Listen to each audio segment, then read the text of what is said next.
ಸಮಾನವಾಗಿ ಗೌರವಿಸಿ. ಬೇಕೇ ಬೇಕು. ಜಾಗ ಮಾಡ್ಕೊಡಿ ಬರ್ಲಿಕ್ಕೆ ದಯಮಾಡಿ ಅವರಿಗೆ.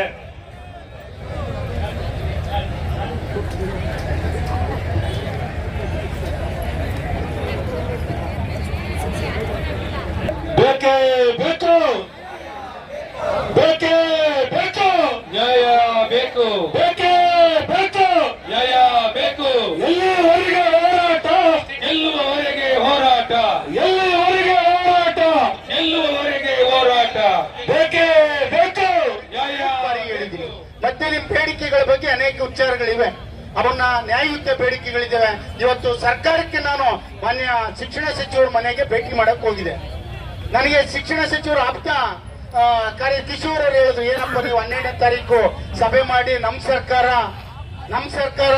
ಅಂತ ಹೇಳ್ತೀರಾ, ನೀವು ಅಲ್ಲಿ ಹೋಗಿ ಸ್ಟ್ರೈಕ್ ಮಾಡಿದ್ರಿ. ನಾವು ಸರ್ಕಾರ ವಿರುದ್ಧ ಸ್ಟ್ರೈಕ್ ಮಾಡಿಲ್ಲ ಸಾಹೇಬ್ರೆ, ನಮ್ಮ ಶಿಕ್ಷಕರ ಸಮಸ್ಯೆಗಳನ್ನ ಮಂದಟ್ ಮಾಡ್ಲಿಕ್ಕೆ ಸ್ಟ್ರೈಕ್ ಮಾಡಿದ್ದು ಅಷ್ಟೇ ಅಂತಕ್ಕಂಥ ಮಾತನ್ನ ಅವ್ರಿಗೆ ಹೇಳ್ದು. ಇವತ್ತು ನೀವು ಅವತ್ತು 12ನೇ ತಾರೀಕು ಮಾಡಿದ್ರಿ, ಇವತ್ತು ದೈಹಿಕ ಶಿಕ್ಷಕರು ಮಾಡ್ತಾ ಇದ್ದಾರೆ. ದಯಮಾಡಿ ದೈಹಿಕ ಶಿಕ್ಷಕರು ಬಂದು ಅಹವಾಲುಗಳನ್ನ ಸ್ವೀಕರಿಸಿ ಅಂತಕ್ಕಂಥ ಮಾತನ್ನ ಅವರ PSC ಅವ್ರಿಗೆ ಹೇಳಿದೆ. ಮಾನ್ಯ ಮಿನಿಸ್ಟರ್ ಕೂಡ ಬರ್ಬಹುದೇನೋ ಅನಿಸ್ತದೆ, ಯಾಕೆ ನಿಮ್ ಸಂಘಟನೆ ಹೋಗಿ ಅವ್ರನ್ನ ಅಪ್ರೋಚ್ ಮಾಡಿರ್ಬೇಕು, ಮತ್ತೆ ಬರಲೇಬೇಕಾಗುತ್ತೆ. ಯಾಕೆಂದ್ರೆ ಇವತ್ತು ಶಿಕ್ಷಕರು ಬೀದಿಗಿಳಿದು ಸ್ಟ್ರೈಕ್ ಅನ್ನು ಮಾಡ್ತಾ ಇದೀವಿ, ಬೀದಿಗಿಳಿದು ಹೋರಾಟವನ್ನು ಮಾಡ್ತಾ ಇದೀವಿ. ನಾನು ಸರ್ಕಾರಕ್ಕೆ ಮನವಿ ಮಾಡ್ತೀನಿ, ಯಾವುದೇ ಸರ್ಕಾರಗಳು ಅರುಣ್ ಸಾಹೇಬ್ರೆ ಯಾವುದೇ ಸರ್ಕಾರ ಗತಿ ಬರಬಾರ್ದು. ಹಂಗಾಗಿ ಅರ್ಥ ಮಾಡ್ಕೋಬೇಕಾಗುತ್ತೆ ಸರ್ಕಾರಗಳು, ಯಾವುದೇ ಸರ್ಕಾರ ಆಗಲಿ. ಮತ್ತೆ ಜಯಲಲಿತಾ ಮೇಡಮ್ ಅವರು ಮುಖ್ಯಮಂತ್ರಿ ಆಗಿದ್ದಾಗ ತಮಿಳುನಾಡಿನಲ್ಲಿ ಏನಾಗ್ತು, ಇಡೀ ನೌಕರರ ಸಂಘಟನೆಯನ್ನ, ಇಡೀ ಶಿಕ್ಷಕ ಸಂಘಟನೆಯನ್ನ ಜೈಲ್ಗಟ್ಟಿದ್ರು. ನಂತರ ಏನಾದ್ರು ಅವರು ಇಡೀ ನೌಕರ ಸಾಯಿಗಳು ಇಡೀ ರಾಷ್ಟ್ರದಲ್ಲಿ, ಇಡೀ ಆ ರಾಜ್ಯದಲ್ಲಿ ಚುನಾವಣೆ ಪ್ರಕ್ರಿಯೆಯಲ್ಲಿ ಆ ಪಕ್ಷ ಅಧೋಗತಿಗೆ ಹೋಗುವಂತ ಸ್ಥಿತಿ ನಿರ್ಮಾಣ ಆಯಿತು. ದಯಮಾಡಿ ನಾನು ಏನಂತ ಜನಪ್ರತಿನಿಧಿಗಳಿಗೆ ವಿನಂತಿ ಮಾಡ್ತೀನಿ, ಯಾವ ಸಂಘಟನೆಗಳನ್ನು ಕೂಡ ಬೀದಿಗಿಳಿತಕ್ಕಂತ ವ್ಯವಸ್ಥೆಯನ್ನ ಸರ್ಕಾರಗಳು ಮಾಡಬಾರದು. ಅವರ ಬೇಕು ಬೇಡಿಕೆಗಳು, ಅವರ ಒಂದು ದುಃಖದ ಮನಗಳನ್ನ ಕೇಳ್ತಕ್ಕಂಥದ್ದು ಸರ್ಕಾರದ ಆದ್ಯ ಕರ್ತವ್ಯ ಆಗಿದೆ.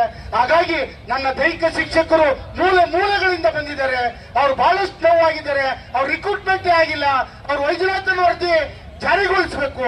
ಹಾಗಾಗಿ ಅವರೆಲ್ಲ ಬೇಕು ಬೇಡಿಕೆಗಳನ್ನ ಈಡೇರಿಸಲಿಕ್ಕೆ ಸರ್ಕಾರ ಕೂಡಲೇ ಬಂದು ಅವರಿಗೆ ಒಂದು ಸಲಹೆ ಮಾರ್ಗದರ್ಶನ, ಅವರ ಅಹವಾಲುಗಳನ್ನ ತಕೊಂಡು ಕಾಲಮಿತಿ ಒಳಗೆ ಅವರ ಬೇಡಿಕೆಗಳನ್ನ ಈಡೇರಿಸಬೇಕು ಅಂತ ನಾನು ಸರ್ಕಾರವನ್ನ ತಮ್ಮೆಲ್ಲರ ಪರವಾಗಿ ಒತ್ತಾಯ ಮಾಡಿ, ನಮ್ಮ ಪ್ರಾಥಮಿಕ ಶಾಲಾ ಶಿಕ್ಷಕರ ಸಂಘ ನಾವು ಯಾವತ್ತೂ ಕೂಡ ಶಿಕ್ಷಕರ ಪರ, ನೌಕರರ ಪರ ಇರೋದ್ರಿಂದ ನಿಮ್ಮ ಸಂಘಟನೆಗೆ ಸಂಪೂರ್ಣವಾದ ಬೆಂಬಲವನ್ನ ಶಿಕ್ಷಕ ಸಂಘ ನೀಡುತ್ತೆ.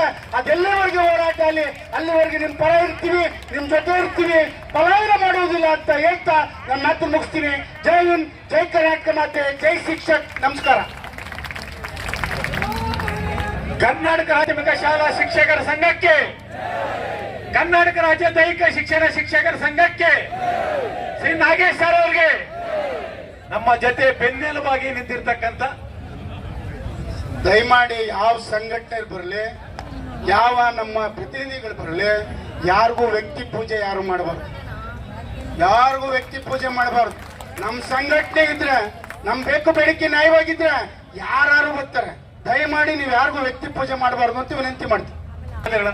ಈ ಒಂದು ಜೋರು ಚಪ್ಪಾಳೆಯೊಂದಿಗೆ ಇದು ಮಾಡೋಣ. Thank you sir. ಆಗದು ಎಂದು ಕೈಲಾಗದು ಎಂದು ಕೈಕಟ್ಟಿ ಕುಳಿತರೆ, ಆಗದು ಎಂದು ಕೈಕಟ್ಟಿ ಕುಳಿತರೆ ಸಾಗದು ಕೆಲಸವು ಮುಂದೆ.